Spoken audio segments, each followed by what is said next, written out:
to the church at Philippi, Philippians chapter 2, verse 12. Wherefore, my beloved, as ye have always obeyed, not as in my presence only, but now much more in my absence, work out your own salvation with fear and trembling. For it is God which worketh in you both to will and to do of his good pleasure. Do all things without murmurings and disputings, that ye may be blameless and harmless, the sons of God without rebuke, in the midst of a crooked and perverse nation, among whom ye shine as lights in the world, holding forth the word of life, that I may rejoice in the day of Christ, that I have not run in vain, neither labored in vain. Yea, and if I be offered upon the sacrifice and service of your faith, I joy and rejoice with you all. For the same cause also do ye joy and rejoice with me. But I trust in the Lord Jesus to send Timotheus shortly unto you, that I also may be of good comfort when I know your state. For I have no man like-minded who will naturally care for your state. For all seek their own, not the things which are Jesus Christ's. But ye know the proof of him, that as a son with the Father he hath served with me in the gospel. Him therefore I hope to send presently, so soon as I shall see how it will go with me. But I trust in the Lord that I also myself shall come shortly. Yet I supposed it necessary to send to you Epaphroditus, my brother and companion in labor and fellow soldier, but your messenger, and he that ministered to my wants. For he longed after you all, and was full of heaviness, because that ye had heard that he had been sick. For indeed he was sick, nigh unto death. But God had mercy on him, and not on him only, but on me also, lest I should have sorrow upon sorrow. I sent him therefore the more carefully, that, when ye see him again, ye may rejoice, and that I may be the less sorrowful. Receive him therefore in the Lord with all gladness, and hold such in reputation, because for the work of Christ he was nigh unto death, not regarding his life, to supply your lack of service toward me.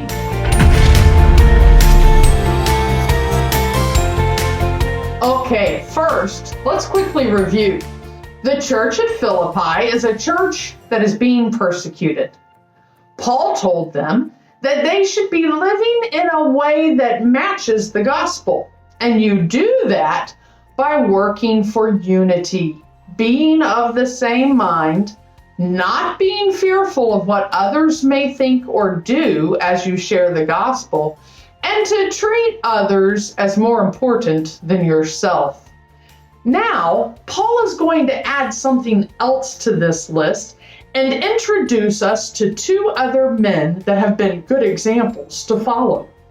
What does Paul add here? We find that in verse 14.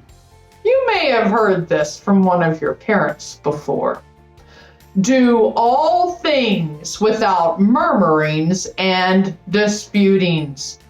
What does this mean? Well, I don't really want to tell you what this means. I wish I didn't have to do this. No. I do want to tell you, that was me murmuring about making this video, but don't worry. That was just an example. I don't really feel that way. So, or what about disputings? Why do you always make me do this, Mom? I don't want to clean my room. No one else's parents make them do that. Complaining and fighting, murmurings and disputings. All things are to be done without complaining and fighting. But that makes sense though, because Paul wants Christians to work together in order to glorify God and share the gospel.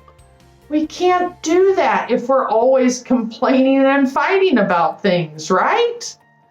In fact, in verse 15, Paul reminds them that as Christians, they are lights in this world.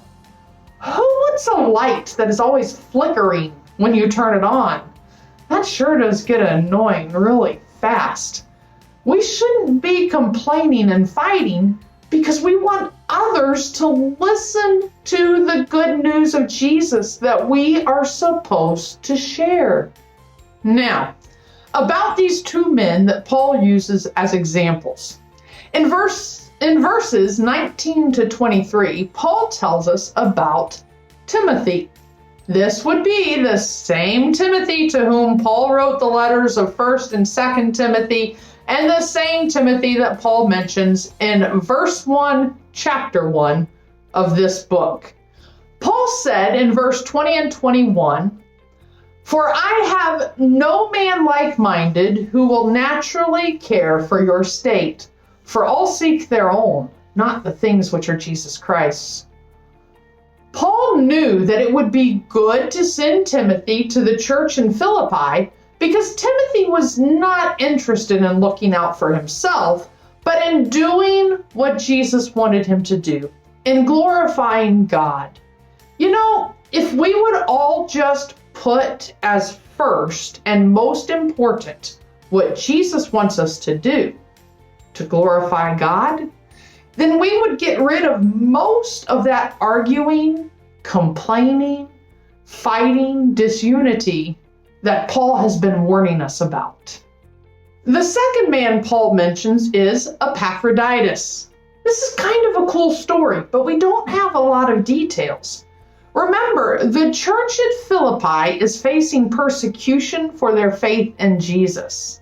However, to help support Paul in God's ministry, they sent Epaphroditus to take a message to Paul. It was likely some kind of financial support that they sent, or something that Paul needed that they sent. We don't know for sure. Epaphroditus was that messenger that took this, whatever it was, to Paul. While he was staying with and encouraging Paul, Epaphroditus got sick, deathly sick. Paul tells us in this letter that he was so sick that he nearly died. Thankfully, though, Epaphroditus does get better. Now, Epaphroditus is well enough to travel back to Philippi. So Paul decides to send this letter, the letter to the church of Philippi that we've been reading, back with him and Timothy. He wanted the people to know that Epaphroditus did the work of a messenger well. I love these little stories that the Bible shares with us about people in the church who just put serving Jesus first. We can all do that too, you know.